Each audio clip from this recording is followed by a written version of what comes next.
So the experience that I had on my travel, I could touch and, break things and make things and everything. Break things and make things. Okay. It's a fully immersive 360 experience, whether you use 3D or real-time videos, but you feel when you wear the headset as if you were there. There is mistakes that are like documented and how it was fixed or how they overcame, but for your own company, your own community, customers, and so on, you really need to go out there and try it and stop to think too much about it.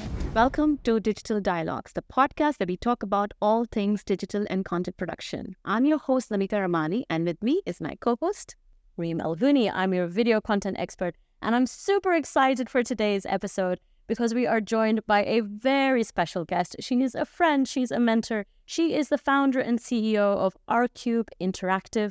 She is the go-to guru for all things AR, VR, MR, we'll find out about that, and Metaverse. So, without further ado, Hind, I'm super happy that you've joined us. Well, thank you for inviting me. Happy to be here. Awesome. So, I'm going to go back to basics because I think that most people, they've started to hear about the Metaverse, but you've actually been in this space, we were saying 15 years in the space and then 10 years in the UAE, right? Yeah.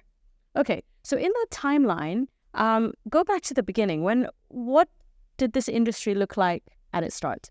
Well, it wasn't very popular at all when we came here. People were like, we had demos. We came with a couple of demos showing them, and the time you have to go back in 2013, it was a topic that wasn't even discussed, So the ones who saw it would say, "Oh, that's pretty interesting, but how can we apply it on our industry?" They couldn't do the links really.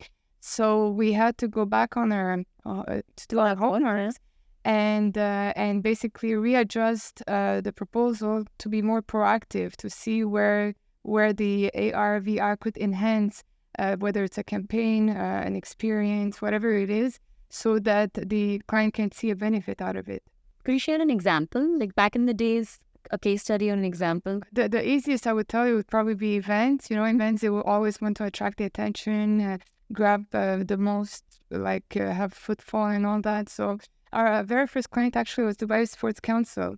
And so we had this big, large AR screen where you could see yourself in the screen and interact with 3D components. Today, you talk about it, it's very, very normal. But at the time, it was quite advanced. So, yeah. I found that really interesting that, in my head at least, Dubai Sports Council, a government entity back, what are we talking about, 10 years ago? 2013, we're already kind of experimenting in this space, which I guess goes to show Dubai is always one of those cities where you're at the forefront of that experimentation. But for the audience out there, we've already said the term AR and VR. Can you just simplify what is the actual difference between the two? Sure. So AR is basically a technology where you can see where it's superimposed a computer-generated assets on the real-time view. So in other words, you look through a device, mostly it's usually mobiles or iPads, and the camera, look through the camera of the device. And then you're going to have these assets, whether it's 2D, 3D, video, whatever it is, but it's stuff that basically enhance your world, enhance the content, what you see in front of you. Generally, it's used for information. So you look again in front of you, you have, let's say you're in a store, then you can have a pop-up that gives a full story about that item, the country related to it, whatever it is. So it's stuff you can integrate a million data that in the real life would be a bit more complicated. So it's really the digital and all its aspect, and it's if you look in the real time, you would have a post or something like that. So you cannot compare both. It's bringing elements to life and then sharing additional information about the item that you've basically screened. So that's AR. And I guess based on the example, it's even things like the IKEA catalog, right? So it's you're able to look, and then it gives you the price and the country and all these things. So this was then, this was at the time was just to see something superimposed on your view was already wow. But today, the consumer, the average person has much more knowledge about this technology and ask for much more. So today, it needs to be more, what's the purpose of it for me? So IKEA is a good example. Today, they will have, for instance, AR, where you can see the item that you are looking to buy. You may have not bought it yet. And in your actual room, you can see how it would look like. You can place it in the photo of your room. Yeah. Sit with the colors, everything. So there's a reason, there's a purpose for it. So the more as we're going to move forward, there will be more and more demand coming from the consumer. So the consumer is much more tech savvy than before. COVID came and accelerated all this, and like maybe some studies say 30 years, some studies say 10 years. We're at another level. So all this put together it's a very exciting time in the history for us, because there's a lot of innovation and people are willing to accept, learn from it, and that helps us to always bring the best out of our development. Whereas at the beginning, it was...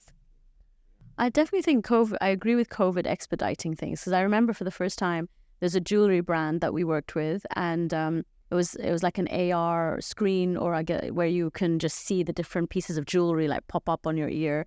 You know, have you had any experience with AR that you've noticed? Museums, when we travel to Europe, I see some museums using this technology when they're trying to show some incident, and you can look through the camera and you can see other elements of that, some other pictures and all popping up left and right. The museum, that's another excellent example, because you look at the frame starts moving, it turns into a video.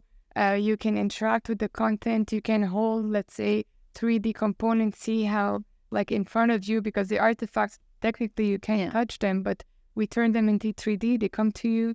That's with the magic of mixed reality, actually. I don't remember which museum I went to in Europe, and they actually gave us these glasses.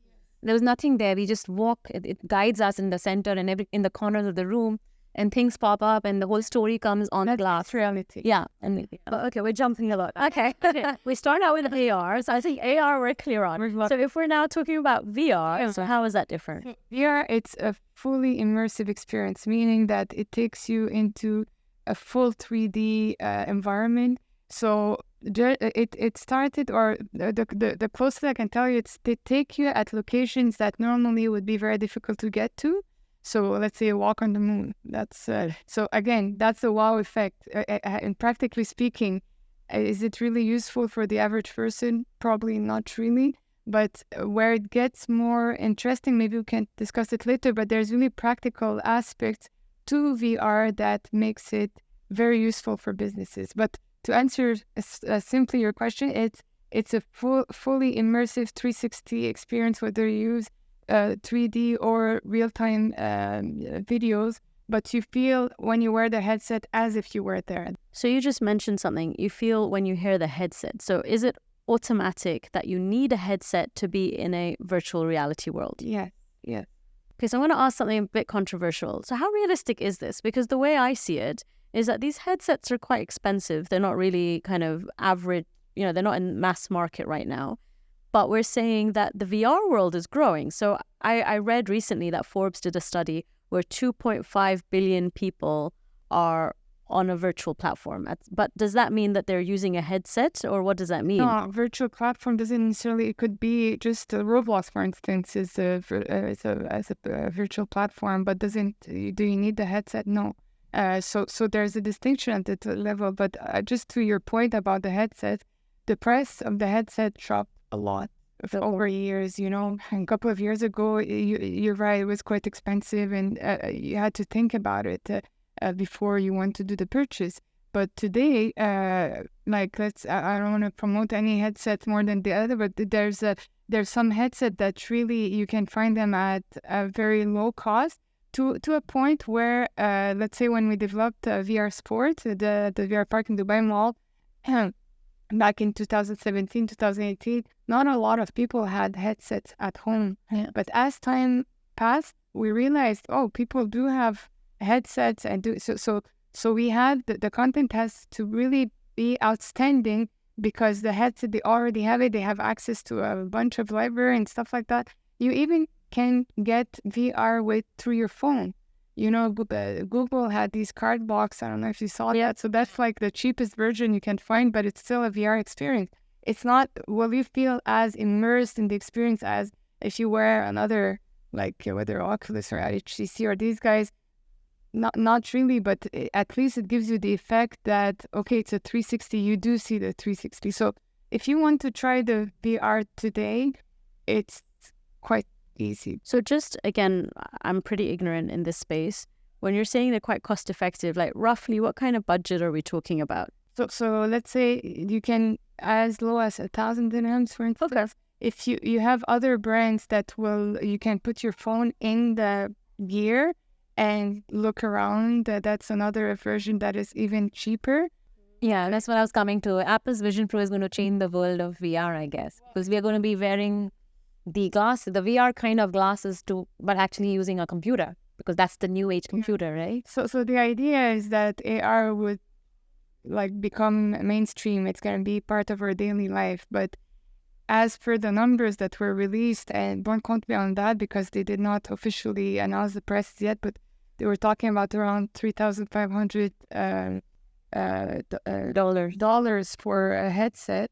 So that's for Vision Pro, right? For Vision Pro. So I'm sure the prices will drop, but it may take a bit of time, right? So before we really get to the mainstream factor, it may take some time. And there's other headsets out there on the market right now. You can think of Magic Leap. We can think of HoloLens from Microsoft. These are not cheap headsets, but in terms of experience, I can if I talk about Magic Leap, for instance, it provides you really an outstanding experience, whether it's for voice recognition, touch. You don't even need a controller anymore. Just with your hand, you wear the headset. That just scares me. You know, it's like you don't even, you're just gonna touch, and it's scary stuff. I don't know if in the museum you went to. So the experience that I had on my travel, I could touch and, break things and make things and everything. Break things and make things. Okay. It's a really attractive aspect that they want to engage. That's one of the reasons why companies, museums, all that, they spend money, because it's a new way also to engage with their consumers, right? So if we're back in 2013 or even before, you wear a headset, you look around, it's nice, that's pretty much it. Today, it's not enough. What do they get out of it? What emotion will the user, the consumer have? Will he talk about it to his friends, with his family and all that?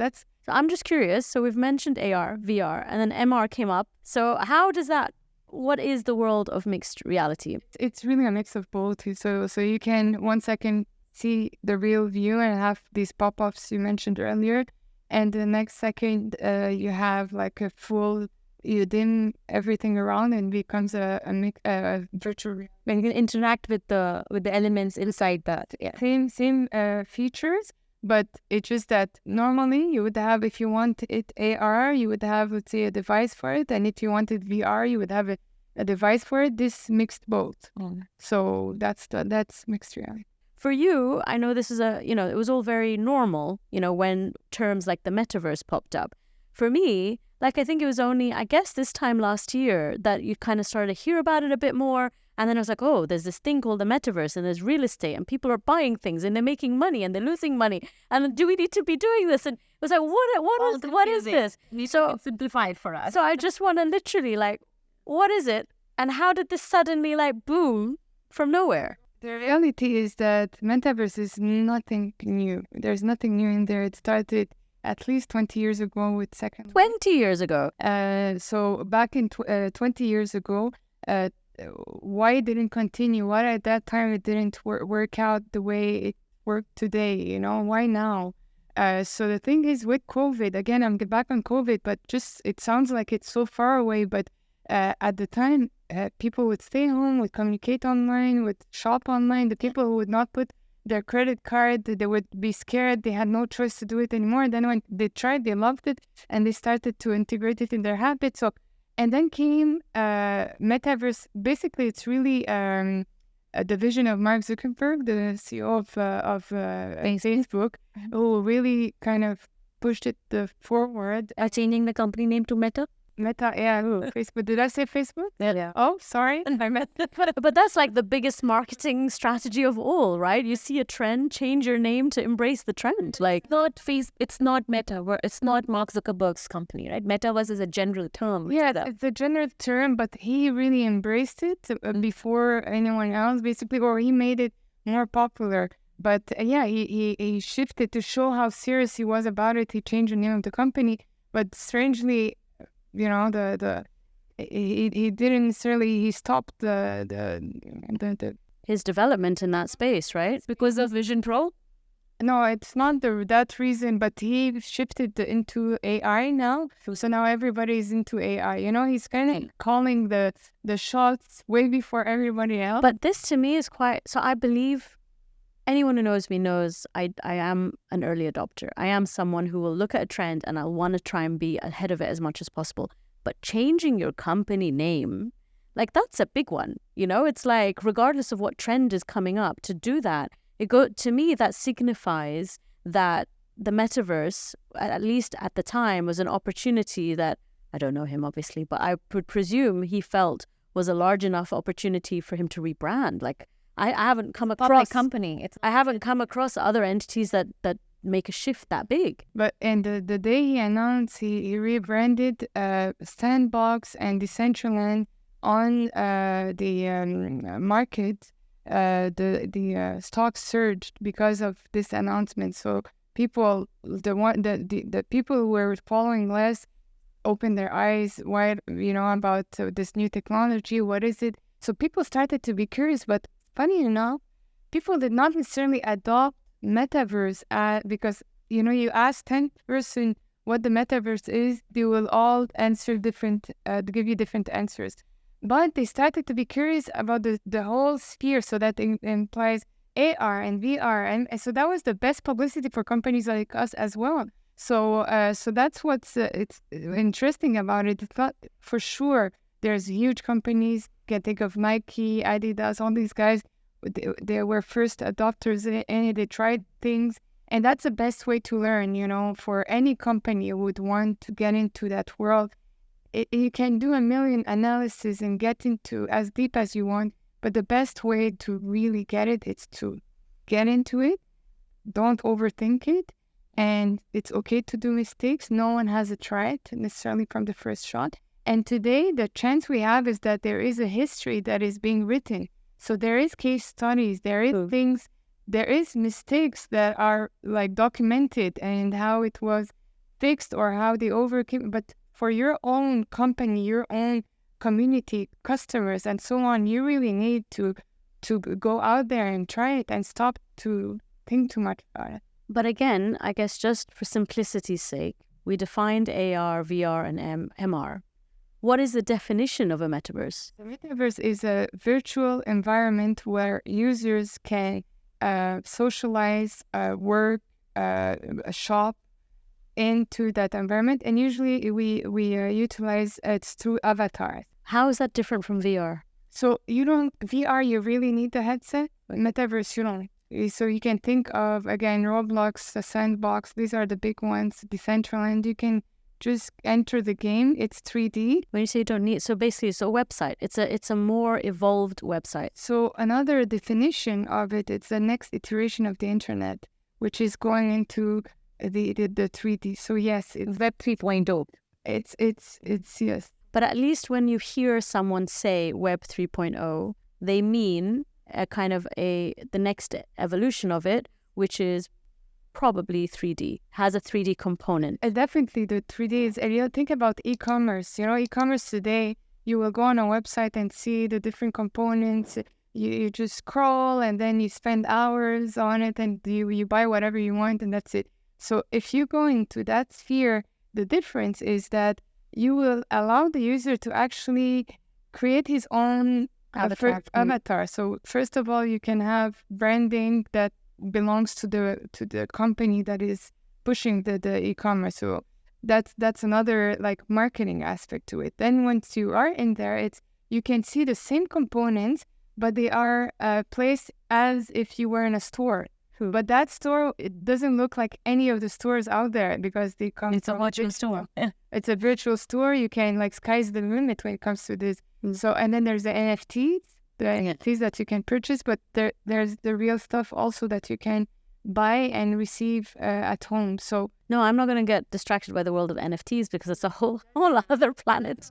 Yeah. But one thing that is quite interesting is the big companies, like you can think of Walmart and all this, they're spending a lot of money because many companies see the metaverse as maybe it's the new e-commerce. A lot of people, when e-commerce first came in, they didn't really believe in it. They let it go and they regretted it because it exploded and they didn't get into it from the beginning. So now they see, we missed our first chance. We're not going to miss this one. So that's one of the reasons why also companies do invest, even if there is no one in their sphere right now. And even if there is 100, this is not what they're necessarily looking at. They're testing so that they are preparing the ground, and because that's really where we're going. It's here to stay. They want to be early adopters. They don't want to miss the boat, basically. But when you hear people, because the first thing that really made me kind of my eyes open was real estate, because suddenly there are people go, oh, I've bought land on the metaverse and I've invested in and I've made money off this property in the metaverse. And I'm like, how on earth are you making money off like a fictional environment? And it just, I'm still confused. So how does that work? Well, it's funny because, when we first started this, we would go to real estate, and real estate is one of the most conservative industries that you can find, And so it took some time before we kind of were able to start to convince these companies, you can actually see, you can be anywhere in the world and show your properties and all that. And so as now, fast forward a couple of years now with the NFTs, but the people who are buying and selling are not the real estate companies as per se, they are very tech savvy people. There's a community for it, so, and they know how it works, how the decentralization works and how to make money out of it. And so the community, if you look at the age groups and all that, we're talking mostly about like Gen Zs, millennials. These are the guys that are looking into that kind of assets. Now, for big companies, you probably saw these big numbers of purchasing land and all that. Big companies do want to be in there because you feel like if you're not doing it, you're missing out. Yeah. Right? So you will see like malls, big malls that have purchased little plots in Decentraland or Roblox, or so they did spend the money, and then they build up as in the real world. But then where is this sitting? In a computer, in a hard drive, in some hard drive, all of this. So there's platforms. There's I'm keep on mentioning, but there's a lot more. But whether it's Decentraland, Roblox, Sandbox, all these guys have their own platform. You can enter, you create your account, and then you're good to go. So you can, on their plots, different companies, different industries. You can walk in, discover, win prizes, socialize with people, be part of events. There's really a lot of things to be done. But one of the reasons why these companies, also another reason for it, it's that they can access or they can sympathize or grab the attention of the younger generation, which normally they would have a bit more difficulty. And I'll give you the example, let's say, of JP Morgan. They created this Onyx Lounge, and it was clear that it's for the Gen Zs and millennials, which are not necessarily their usual customer range, So there's really a big part of marketing behind that for sure. But I'm right in saying, because I actually grew up as a gamer, so I loved playing a lot of games. I understand kind of what that world can feel like as a game, and this just feels like everyone entering a massive game. Like, am I right in saying that? Perfectly right. If you ask me, metaverse equal gaming. That's to me, if I can, there's all these elaborated definitions, but to me, this is really it. Absolutely. You walk in, just from the second you look at the screen, the first thing that comes across your mind, it's a game. It is, but now then there's the financial aspect to it, the commercial aspect and all this. So So then there's like, you add to it a bunch of things that maybe the word game is less present in the conversation, but the core of it is definitely a game. So I'm still struggling with how I am struggling with the investment side and making money on these digital assets. But when we talk about marketing managers and marketing departments, so there was a study done earlier this year. It was a Deloitte study, and it looked at what marketing managers' priorities are for the coming 12 months. And 42% of marketing managers in the UAE have listed being on the metaverse as their top priority in the coming year. I thought this was really interesting because, just so you're aware, the other factors that were up there included things like, sustainability. Sustainability is a core one. Personalization is a core one. And then the metaverse made it up there. And I'm like, out of everything your company wants to focus on in the marketing space, this has made it into the top 3. How are they going to do this? Can you give us some examples of brands that have successfully done this and it's made sense for them? First that comes to my mind is definitely Nike. I mean, they're the first who created their world in Roblox and tested out things and worked out, and they tried 2 games, 2 prices. Visually was nice, and then they moved. They tried different things. They went to Decentraland. I believe they also tried the Sandbox, and they had their drops of NFTs, and they ended up creating their own platform, Swoosh. So they made like close to 1 billion in a year. But okay, so you've mentioned their experimentation, but what does that mean? Like average Joe listening to you right now, what did Nike do to get to 1 billion? So there's a number of things. So NFTs is definitely a big part of it. So people, first of all, they got the engagement they created a community. So they had their ambassadors, people who loved the brand, people who weren't they grabbed them along the road, So at the end they had their own community. They've been able to engage with them, to hook them, to keep them following their journey. So once they would drop, let's say these shoes out of this world, and so this community are tech savvy who likes to collect, so they would purchase these shoes and they can again on their end sell it back. That's creating a marketplace. It's creating a marketplace. You don't get the shoe, you just digitally trade it. All three, but that's the thing. Today there is some consumer that really care about the digital aspect. It's as valuable to them, if not more, than items in the real world. Yeah. I know it can sound like weird. There's a show on one of the OTC platform called Upload. I know. Do you know, I've been thinking about this, but I wasn't sure if I was going to ask the question because that takes it a little bit far. But that was actually... So Upload, are you familiar with the show?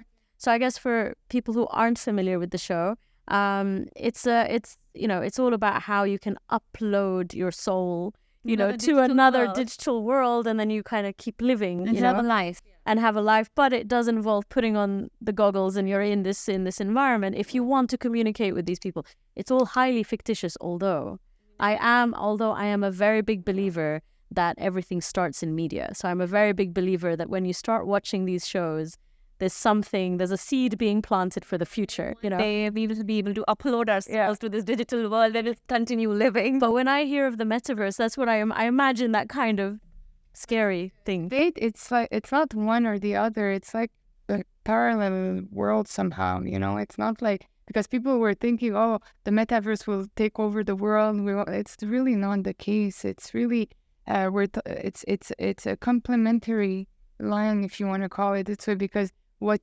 for metaverse to be successful, it has to have its own unicity. If you could duplicate whatever is in the real world in the virtual world, what's the point? So based on that, if you were out there thinking, I'm going to think about creating a metaverse experience, and you've just mentioned you need to make sure that ideally it's unique or it's different to what you offer in the real world, what are some examples of what people can do that's different? Well, it really depends. It's really case by case, but usually it's to try to find that element that you can or would have a hard time to create it in the real world, and so that the end user can just access and, let's say, talk to a celebrity in the US, for instance, or get access to like merchandising drops that like virtually done. But it's in terms of the whole environment, like companies like Louis Vuitton, they came up with really, really nice metaverse story, and it like where you unlock, you have to collect like candles, and each candle you collect talks about a part of the history of the brand. So there's really, and then again, there's press to win and things like that. So it really depends on the industry. It's just to be there gives you an advantage in a market, especially if you're in a market that is very competitive. So it helps you to be more visible. Oh, these people are in the metaverse, but then it's not enough, because it cannot just be like a buzz, there has to be something sustainable. You need to so that's where the unicity plays an important role, because you want people to come and then adjust and stay around, not just be in the newspaper one day and then that's it, because people also.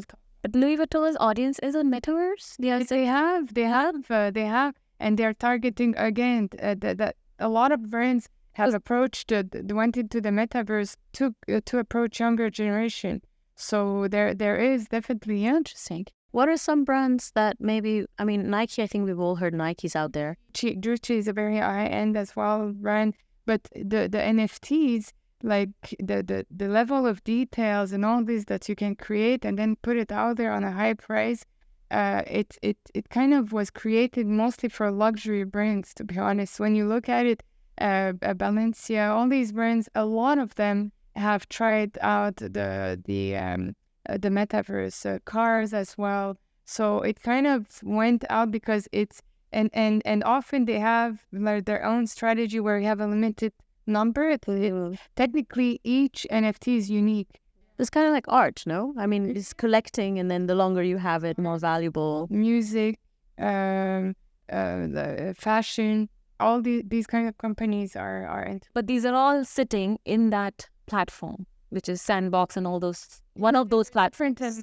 Marketplaces that are available, they can go buy, and some do it independently. It doesn't have to be there, but without getting to the technical side, but there's a marketplace that all platforms connect, and you can actually see what every platform has it. Yeah, there is platforms that you can just put your stuff out there, and like that's why you have an emergence of artists that you probably discovered along the road and all that no one knew before about them, but because there is these platforms that exist where you can just upload your art and allow people to view it and purchase it and so on. So okay, so I know we've been talking about the Gucci's of the world, but coming back to like entrepreneurs, business owners, maybe smaller businesses who are hearing about these trends, and yes, it's all well and good to say Nike and Gucci, can do this. How does average Joe, smaller business owner, get started?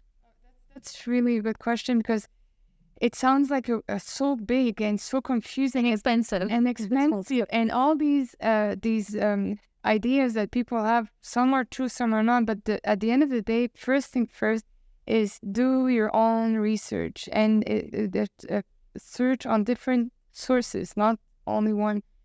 See the business cases, look around, and once you have or gather the information, you may, because it may or may not be for your kind of business. If you are in a business for elderly people, and no offense for the type of business, but it might not be the crowd that will come and enter your metaverse, So it really depends on the product, service, and your target market. Absolutely. You have to first of all do a proper evaluation, see if you could come up with something that will complement your current offering. Then just if you don't want to start in the metaverse, give a try on AR, VR, the prices are lower and more reasonable than, let's say, create a whole 3D world, for instance, because it can be expensive if it's well done, of course. But at the end of the day, if I can give one tip of advice on that, it's just start small, but just start. Just give a try on. Well, even if you don't have a mobile app, for instance, or just start with something in the digital world, and then you can build on. For example, I want to have AR. Yeah. Introduced to my business. How do I do it? Like simple AR. Yeah, simple thing. Simple AR. Well, to do it alone would be maybe a bit more challenging. It would be preferable to go to a company. Yeah. Yeah. But what, like for example, maybe on my visiting card, if they put they put a camera on my visiting card, they start seeing me talking or something like that. You can't. So again, it depends on your objective. What do you want to do? Do you want it to inform your audience? Do you want to entertain them? What do you want to do? So based on that, then we can build maybe just a campaign where you want just like that enhancement. It could be also there's the down parts for some when they think of AR. Oh no, I don't want to download an app.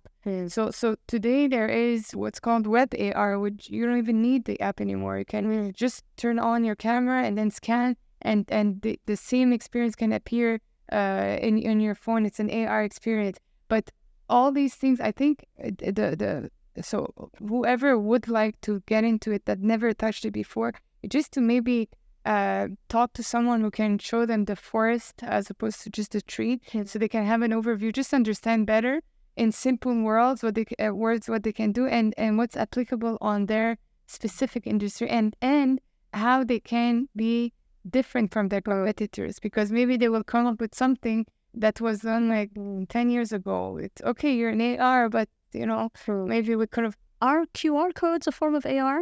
QR codes are a form of AR. If there is like that pop-ups and that acid, but QR code, generally speaking, when you scan it, it takes you to a web page, which is not AR.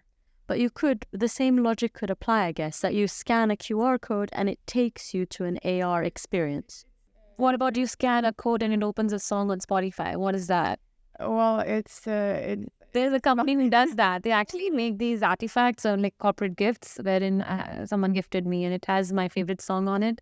So I just have to show my camera and it'll play the song on Spotify, my favorite song. And it's not QR code I'm scanning. It's some... It's a face recognition. Yeah. So the camera recognizes that this marker is linked to that song. But is it AR? I mean, introduction to AR maybe. I'm trying to find the lowest, easiest entry point. I'm trying to tell people that, you know what, at a basic level, maybe that's something you can start doing. Like figure out like what on your website or what in your kind of marketing material could potentially be amplified or augmented or like create additional content from that. Well, I'll tell you, one thing people love is games. People love games, whether it's in companies or not. It's the gamification factor is extremely, extremely popular. So if you can think of something where you can engage your consumer, it could be any simple thing. So it can have that wow effect, and it sends a message to your customers that, hey, this supplier, this company, or my client is using AR, VR. So it kind of puts you like a cutting edge like category. It's like thinking interior design companies can use absolutely AR very well. And today, it's quite difficult to find companies that will not find benefit, whether it's AR, VR, MR. Yeah. There's really so we did not speak about, I don't know if I have much time left, but we did, there's in regards to training, education, it saves time, money. Toys are coming with the AR, right? Yeah. But I can tell you about virtual try-ons, for instance. Studies show, I don't have the numbers, but the studies show that companies who use try-ons, they have reduced the number of returns because users can see the item in 3D, try it, let's say it's a watch, glasses. Clothes also. Clothes, I wouldn't be as defined on it because it's not yet, even us as developers, it's not yet perfectly aligned. Sometimes it can, because if it's not well done, it can play against the company as well, you know. But sunglasses, watches, jewelry, all these things are very, very popular for that. Even again during COVID, let's say you wanted to buy a vacuum, where you could turn it, take your time to look at it, to read every single part. So there's that aspect. So that companies can save money. Companies can save time also. Let's say you are a company that needs to send people every a couple of days to a site somewhere to see how it's building up or whatever. We can create a virtual reality experience where you are in the comfort of your office or home, or if you wear the headset, you can see what's the evolution, how it looks like. But that I find interesting, because you're saying you can see the evolution of it in real life. In real life, yes. So you wear the headset, and it's as if, you remember at the beginning, as if you were there. So you see it in real life, so you don't need to go there. You don't need to actually... Then how is that kind of staying up to date with reality? Because I understand creating an environment, but what you're saying now is that you can, as if you're there. As if you're there. So let's say a retail company wants to see how their display looks like in a location, in a shop or whatever. So instead of sending their people, their mystery shoppers or whatever, they can actually have a headset where they wear the headset and they can have the camera already pointing, and every single day at any time in the day they can see how they have a live camera. So that's the point. The live camera is feeding the environment so that it's up to date and accurate. Okay, it's 100%. So imagine the time you can see. So there's really a lot of, and then the training. I can maybe just a word about the training. So where more and more, you recruit, you're gonna look outside your country. So when you can have them again as if they were in front of you in an immersive experience. Once you hire them, if there's training, like especially in the aviation industry or healthcare or these things where you have a lot of manual interaction. So when you wear again the headset, you can actually follow instruction, try the test, and be tested. So that's the three things. I'm imagining a world where I'm sitting on my couch and I put this on and I'm checking in on the office and I know exactly what's going on. So this is I can see, feasible uses for the technology. I guess it's going to be what they call the fidget call, it's both there. And it's because wearing the headset the full day, you can look, there's this girl in New York who tried to wear the headset 24 hours. So it's not recommended at all. But changes your mind. You wouldn't understand where you are in the real world or in the virtual world. It stays with your mind. Yeah, and not every brain reacts the same way. Confuse reality to virtuality. I think we're going to be hearing a lot of health challenges, potentially. Huge challenges. If it's used, it's like anything else. If it's used with balance, it has advantages. Yeah. Did you learn something new today? A lot. What is your biggest takeaway? Well, I have to think on how I can bring AR, VR for our clients and plus for us, some interesting elements to bring in the way we do our business. I think for me, it's the fact that I actually did grow up playing a lot of games. Like I'm a very competitive person, so I know the addictive quality of games, and I think it's like looking at how do you bring the gamification side into your own business. Just to start, like it doesn't have to be exactly what you said. It doesn't have to be like a full-on 3D environment. But what's that first step we can take to at least start dabbling in that world? I'm looking forward to that, what you create. Yeah, me too. I'll let you know how it goes. I'll call you and you can help me figure it out. Awesome. Well, thank you so much for joining us, Hind. Me too. It was wonderful. Thank you. So much. Yeah, so on that note, I think that sums up our episode on all things metaverse. I know I learned a lot. I hope you did too. Let us know in the comments below. We would love to hear from you. And until next time, we will see you on Digital Dialogue.